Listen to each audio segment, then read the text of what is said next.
we set out in open red country where the trail was still wider than the canyon. Before the walls closed in, there was only distance. Then the sandstone started to gather itself into a doorway.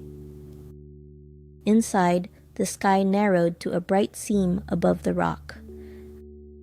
Outside that narrowness, a dead tree held its shape against all the sun.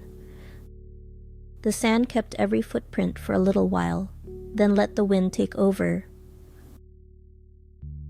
A crack in the stone could look small from above until you stood beside it. The land kept opening and closing, as if the canyon were breathing through the hills.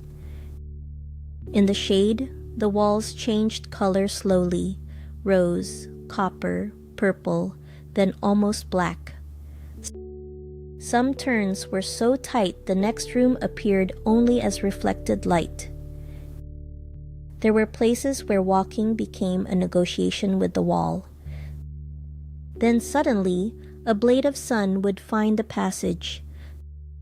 The canyon did not need to be wide to feel endless. When the trail opened again, the light arrived first, then the space.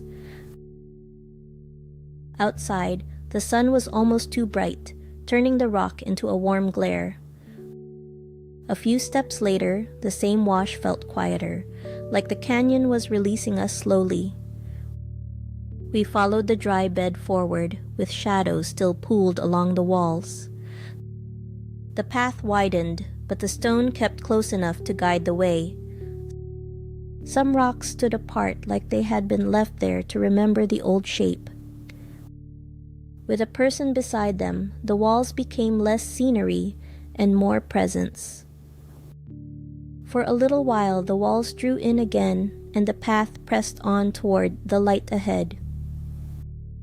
An overhang leaned overhead, and past its shadow the open rock caught the full sun. By late afternoon, even a bare branch felt like a signpost. Then the canyon was behind us, and a ridge of red rock stood quiet against the blue. Nearby, a single tower stood sculpted, its face full of small hollows, where the shade pooled. The hikers ahead became small again, and the whole place returned to scale. The next morning, the canyons changed their language. Instead of narrow walls, the land opened into an amphitheater of stone. The shapes were crowded together, but the distance made them quiet. Pines softened the rim, and the trail felt less like heat, more like mountain air. Even the bright hoodoos felt still, as if the morning had not fully started. And then the path went on, beneath blue sky, through shadow, toward more stone than we could name.